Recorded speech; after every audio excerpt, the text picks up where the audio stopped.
Welcome to the CT Sports Talent Show. My name is Chris Saunders, and this is a preview edition. I know football's still going on. Thanksgiving's in 2 days. I know, although for East Lyme, it's a little different for my guest. I know tomorrow is the official Valley New Year for Naugatuck Valley. And obviously, Ansonia Naugatuck is a game we're broadcasting on WATR. But it's always good to get the preview started for basketball. November 30th is when practices can begin. It's going to be a lot of fun, and it's great to be able to have the coaches come on. And I'm pleased to have on a coach and Dan Schneider, who's with me, and he's an East Lyme guy through and through. Dan, I appreciate you coming on. Yeah, appreciate you having me on. I'm excited to talk. You know, you were telling me before how kind of just, your background a little bit, being a part of East Lyme and obviously coming through the pipeline and the whole nine. Having this position as the head coach for boys basketball, and I forgot to mention that before. Do you think in some ways that kind of helps with, I don't want to say like the process of kind of getting your message, but being a part of the community, knowing how these kids think to a certain degree, that has to help. Oh, certainly. And if you know me, I'm a big proponent of loyalty too. So I think staying true to the people that got you where you are, I think means a lot. And being able to return that favor down the line is something you always hope to be able to do. Mm. And I know for me, playing my high school ball at East Lyme, that was something that it helped me grow up quite a bit and saw the value of mentors and coaches. So that was something that certainly catapulted me. And then getting right back in the mix after college and getting in the mix with coaching and crazy to be already here, but couldn't be more happy about the opportunity. As you enter being a first year head coach, just looking at it from a perspective of obviously, because we're the same age. So when we were in high school, to my recollection, there was no divisions in basketball. It was the classes. Right. And now they've gone back to the divisions. It was like the later 2015, 16, 17, around there. They went to the divisions and they stuck with that since.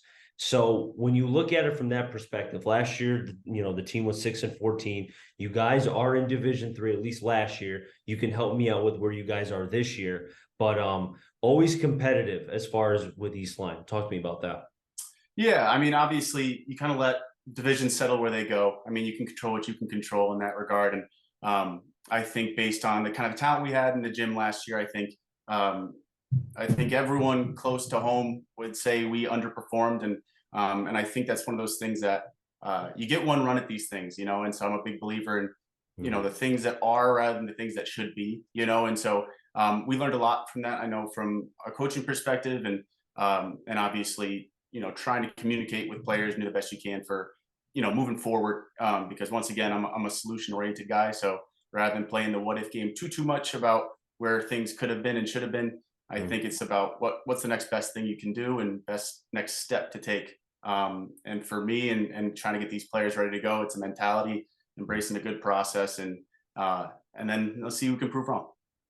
With you being one of the younger coaches in the state of Connecticut and just thinking about kind of the next generation of basketball, and my answer, my question to you will kind of come up pretty quickly. Sure. So when I was doing the soccer championships, I was talking with a younger coach, and he talked about the analytical side of going with PKs and the whole stats with that. And I never thought of it that way. And obviously, basketball is kind of in the same ilk because obviously the 3-point shot is becoming a very profound thing, very popular. You don't see a lot of the centers kind of going for the basket because obviously the points are where for the 3-point line. So my question to you is the analytical side. Talk to me about that. Is that something you will be implementing this year? Yeah, I mean, to a certain extent, because there is value to pull from that, and obviously a lot of the analytics come down to if you have the players to match it. Because even if you can, suffice it to say that if the 3-point shot is the most effective way to score, you still need 3-point shooters, and you need to put them in positions to be able to get clean looks. So from a schematic perspective, obviously it's a goal to take advantage of, what the numbers do say about points per possession and magnifying every opportunity you have. But for me, in a way, I'm kind of even simplifying as opposed to getting more complicated in a way.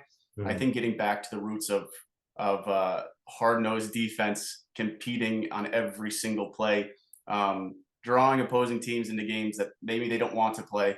I think that's much more my focus as opposed to getting too much into the math. I mean, I do math for my own career, so I'm not afraid of it. But at the same time, it's something that I think I want to see more about this. You know what I mean? And then we compare that with the intellect part of the game, and see what we can't do. I could tell you, as somebody who's seen a lot of basketball games, not obviously, I wish I could see more games outside the Sure. NBL. There's only so much I can do, but I could tell you the defensive side, and I think coaches would agree with me. This has nothing to do with the coaches. Obviously, it comes down to the players. Mm, Defense has kind of lagged a little bit. It's become more of kind of the three and basically no D, right? I remember mm. back in the day there was the Robert Ory's where 3 and D. I've mentioned that throughout the years with multiple players, but of late it's become three and no defense, or just shoot the ball but no defense. Is there a way you're going to try to like change it up a little bit and create some sort of culture with that? Oh, certainly. I mean, that is pretty much the first point of emphasis that I'll be putting into play. Essentially, I mean, you're not wrong. I think a lot of that has to do with the AAU culture that we're currently a part of, and it's awesome to be able to play year round, and it's a huge opportunity. But I do know that when you're playing way more games than your practices, and all of a sudden you're just in that flow of wanting to score, and obviously social media can be a powerful tool, and wanting to have your clip spread and score and get your opportunities. It's understandable as to kind of the state of where it is. With that said, I think that's where we are going to try to stand out. I want to, really emphasize, despite a younger coaching staff, despite more questions than answers, coming off a season like last season, I want to emphasize discipline. And that's one of the biggest things that starts on defense. That's getting back in transition. That's not leaving your feet and closing out shots. That's boxing out. It's just the good old fashioned stuff that's tried and true. And it was really neat part of being a part of Jeff Bernardi's program 2 years ago, when he brought me on, and being a part of that team that ended up, finishing with an ECC title at Mohegan Sun. Mhm. That was a team that was just built on heart and defense and communication. And I think there's a lot to glean from that, because East Lyme is lost their fair share of layup lines, if you will, when it comes to size and athletes. But I think there's something to be said about communication and what you can do as a unit. That's why I love basketball, and it's why you have to play the game before you get your results. Jeff knows a thing or two about basketball, obviously, from his time when he played, obviously, high school, college, and so on. And, I think about the tree, right? And you're Yeah, one of you're one of the guys off of his tree, and yeah, there'll probably be many others from that. If people don't know, Bernardi's now at St. Joe's. He's been there for a couple years, and he's laying his foundation. It's going to take a little bit, but it's definitely showing for sure. When one thing too, I want to ask you, because there's a couple different rule changes, or yep, better yet, there's a big thing, a square looking thing with numbers on it. And for people who don't know, there will be a shot clock. It took about 500 years, but we finally got one. Um, yeah. I've heard differences of opinions, not so much against the shot clock with coaches, but more so the adjustment. Hmm. And for the first year, or maybe the first couple weeks, month, however you want to look at it, maybe till after, maybe the new year, maybe a little bit better. But it'll be an adjustment for the players, for the coaches, because if you're a coach who likes to slow it down a lot because there wasn't a shot clock, now you got to speed it up a little bit. My question to you is, have you been able to utilize the time to try to figure out ways to help the kids with now, there being a shot clock for them and for you as a coach? Yeah, yes and no. I think a lot of it's going to be learning on the fly a bit, just because you can philosophize so much about what should be and what it's going to look like, but sometimes it's like you have a game plan till you get punched in the face. That old adage. So I think it's some of it you got to see, and when it comes to shot clock, I think that kind of fits in with what we're trying to do in our efficiency. I'm not a four corners guy, but with that said, to be very intentional about what you're trying to do on offense, getting into certain things quickly so that you're not worried about the time running away from you a bit. But when it comes to numbers, better shot attempts happen earlier in shot clocks, and I think that's something that can be said. So being aware of that, building offenses around looks that can happen earlier in sets, and then having backup options as you go. But I think more than anything, it's something I'm excited about defensively, to basically force teams to execute their offense. And it's going to come down to us having to prove that we are what we can be defensively. But I think it's if anything just an exciting thing to really leverage what it represents and what it could mean for kind of our program. I've always compared. Now, again, there was not a shot clock at the high school level, so I never could utilize this. But at the college level, I was allowed to be able to say this because it made sense. Being able to get a turnover on a shot clock violation is like making a key defensive stop in football. If you get a sack or if you get a pass deflection. I've compared that because the emotion is there. And I think to go back to what you said, being able to have the defensive side, because teams can have their defense be their offense. I've Oh yeah. seen it for years with teams. You can build around that, especially if you don't have guys, who can shoot like we talked about the three, or maybe you don't have size to play some of that bully ball because that's still a thing, at least for the time being. Does that make sense? Yeah, no, certainly. It's funny too because um, that momentum, high school basketball is all momentum, and it's still there in college and in the NBA. I mean, games are never really over, right? Because of the momentum shifts that can take place.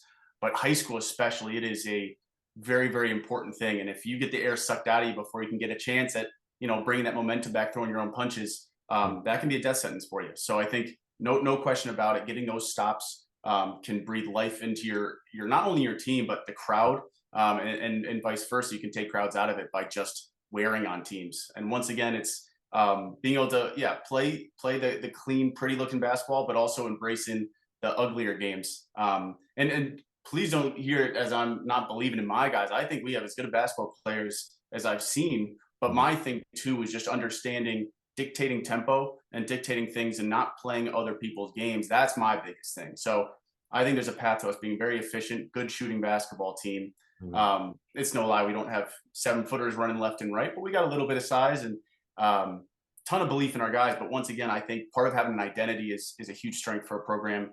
Understanding what a coach and what a town is looking for, having a brand of basketball that people look forward to watching. And I think that's something that can be a differentiator for us. And I think once again, that's, talking to a young coach, new guy coming in, trying to prove people wrong. I think part of it is starting strong with a message and trying to stick to it. Well, you speak about the identity of the team. I think again, it goes. I mean, I keep going back to football because it's football season. Yeah. But if you're a team that can run the football, why would you pass it? That's not Right. your game. Your game is pounding the rock 3 yards in a cloud of dust, right? Yeah. So for you guys, and I'm just throwing this out there. If it's wrong, then just say I'm wrong. If you're a team that, like you said, up tempo can slow down a little, but you're going to be more of that kind of just gritty. You may not be able to shoot above a certain percentage, but again, you can make up for it with getting those second chances, getting those third chances. Maybe that sets up some improvement from the shooting standpoint. Just knowing your identity, I think, is probably the biggest thing, because once you find that, then you can build off it, and then the kids start buying in, everybody buys in, and now you're not trying to figure out, okay, is this our identity? Is it maybe whatever? Does that make sense? Yeah, certainly. And I think it all comes back to the mental toughness aspect. For me, that's just the biggest thing that, you have certain athletes that are just phenomenal when they're comfortable. You Yep. know what I mean? And I think that's the lion's share of high schoolers, right? Because some of these kids are just truly, truly gifted and more gifted than anybody else in the gym, right? And Yep. I think sometimes that can lead to not being challenged every single day. And I think that's a part of what I want to implement is just challenging yourself every single day, you versus your previous self. Because sometimes if you're the fastest guy in the gym, you can just coast, and I think having the mental toughness of I've been here before, I'm not afraid of controversy, I'm ready for this. I think that can go a long way when some other teams are used to beating guys by 25. But guess what? We might be in that game. Are you comfortable executing down the stretch? That's the kind of mental toughness side of things that I think would speak to that same identity. And that, I think there's something to be learned about being able to put your foot on the gas and beat teams that you should be beating and not just always being in close grind out affairs. But at the end of the day, I'd much rather be comfortable in uncomfortable situations than not. Has the foul aspect, because for people who don't know, after 5 fouls, it's 2 shots regardless, and then after the end of each quarter, the fouls are wiped out. Not the personal fouls, just the Right. team fouls. I'm telling you right now, that's going to mess up my book and everybody else's, because now you have to figure out how, because there's no such thing as a book that has 4 separate categories Right. for team fouls. So that'll be a whole Yeah. nother adjustment. Has that been something that you've really thought about? I know some coaches have, again, high school, it wavers, but there are some strategies to the 1-on-1. Hack a shack, hack the worst foul shooter because you put him Right. to the line, hope he misses, you get the rebound, try to fight back there. But now with it being 2 shots after 5, even though the team fouls do get erased, have you thought about that as a young coach? Because this is something that's now new at the high school level here in Connecticut. Yeah, and I think it really certainly will put free throw shooting at a premium. Obviously, getting those opportunities, it takes a little bit, obviously, the pressure off of a 1-on-1 situation. But at the Mhm. end of the day, playing clean, hard nosed defense without fouling is obviously always the goal, to take away those free opportunities. Mhm. But I've always been a huge proponent of practicing free throws under pressure so that games just feel comfortable, and it's never going to be perfectly comfortable, but it can Uh-huh. be more comfortable, and practicing with tired legs, those type of things. But when it comes to a strategy standpoint, I think we'll see. I think it might be a matchup dependent situation where certain teams are going to be more exposable in that regard. Mhm. But for us, we're hopefully not going to be flirting with those numbers too much, avoiding that kind of that aspect of the game. Now refresh my memory. East Line, Shoreline Conference, correct? ECC, ECC, okay, because I get so confused because in one sport it's the shoreline, and sure, then like other sports it's the right, ECC. yeah, Always trying to make sure. Okay, so ECC, all right. I know ECC basketball, obviously with Killingly, Ledyard, all those programs. I could go on and on and on. yep, I had the opportunity a couple years ago when Kennedy played against Ledyard with Coach Exum, and he was again another young coach. He's still young, doing great things. Um, I like what I'm seeing from the conference as far as from the younger route. Not saying the older coaches were not good by any means, but sure. seeing kind of that next wave of basketball. And it seems like, you guys play a different brand of basketball than what I see here in the NVL. If you could share that a little bit, what is ECC basketball? If you could explain that. Sure. I mean, it's been interesting to watch it throughout the years too, because obviously you got some bigger schools like NFA and things like that, and obviously just continuous tough matchups with teams like New London, St. Bernard's, and some just really great athletes. And when it comes to rivals and things like that with Waterford, it just you have a lot of different dynamics that take place, Mhm. a lot of different looks, and just across the ECC, I think it's an interesting conference in that there's a huge range and a huge spectrum of talent. But at Mhm. the end of the day, those matchups always still matter, and they still, you remember them. You know what I mean? Because everybody has a different level of rival in that regard. But beating your own conference teams, I think, sets a tone, and obviously always seeking out those titles at the end of the season. Um, they all matter. For you, coach, specifically, and I appreciate you coming on, has there been any adjustment for you? I know early on, things have not really got going just yet. They will be in just a few weeks, and then it's like you blink Yeah. and the season's already over, and you're like, what just happened? And Right. then we're in your conference tournament, and then hopefully you're in the playoffs trying to fight for your right to get to Mohegan, which is actually very close to you guys compared to many others. It's It about is. an hour Yeah. and a half, 2 hours. Right.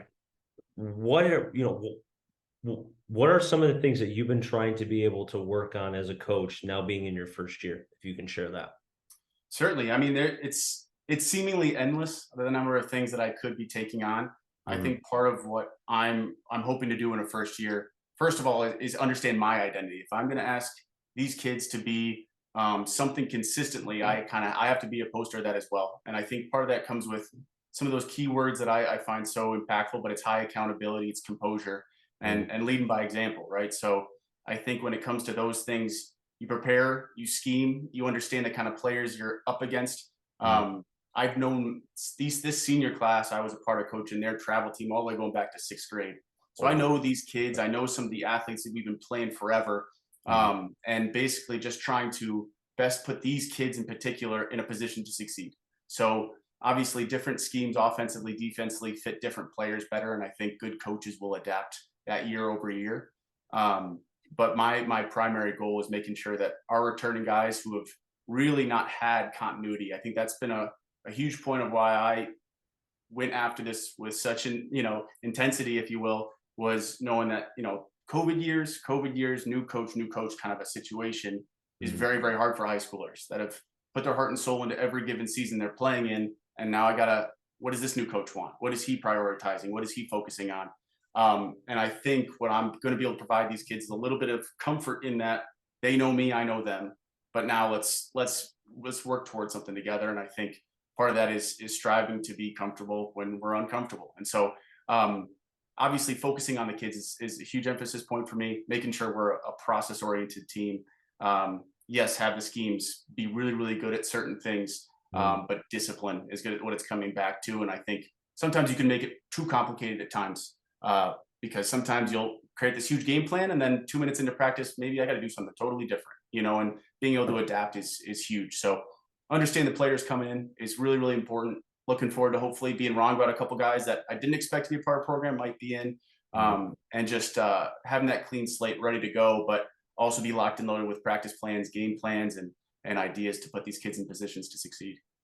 See, I feel like now hearing the fact that you've been basically with the kids since they were in sixth grade, I would think that that would shorten a lot of ways the learning curve, and especially being a first year head coach, like you just said, and kind of some of the turnover and trying to get the kids to buy in, them already knowing you to the degree. Once they step in, now obviously head coach is a little bit different than some of the other roles that you've had, more expectations, and obviously you expect. But with that being said, they know you. So it's like, okay, Coach Dan knows that if I do this, he's going to tell me to do that. Or you can be on the same wavelength with your point guard or whatever the case may be. Right. I would think that would help immensely. Certainly. Yeah. Yeah. I mean, it creates, yeah, it shortens that communication barrier time, and sometimes, these kids are growing and they're figuring things out on their own. And obviously a huge part of what we're looking to do is be on the same page about our individual efforts, regardless of whether we're on the clock or not. And I think, Jeff and I communicated about this a couple of years back, but it was just primarily, you can have great teams that are coach led, but player led teams can be really, truly special. And I think we got some seniors in position this year that can really lead both by example and both, and with their actions and their words as well. And I think that puts us in a really, really good position because they know the expectation, they know the standard, and that's before me, and I think I can, honor that same kind of code of ethics and expectations. But we got some really, really smart kids, and I'm really just excited to get to work with them and partner with them, but also once again hold them to a standard that they can look back and be proud of. Dan, I appreciate you coming on. It was a lot of fun being able to talk with you. Hopefully, I have an opportunity to be able to see your team sometime this season. If not, hopefully in the near future, I'll be able to see the East Line Vikings. Other than for soccer, which congratulations on winning the championship, by the way. Yeah, it's not a small act to follow. But yeah, I appreciate you having me on, Chris. And yeah, hopefully more to come. They set the standard high. Now you got to get up there. Yeah, I'm looking forward to the challenge. That wrap things up here in the CT Sports Talent Show. So until next time, stay safe. Remember, CT stands for Connecticut Talent. I'm going to try to find them all. Enjoy the show, everybody, and be well.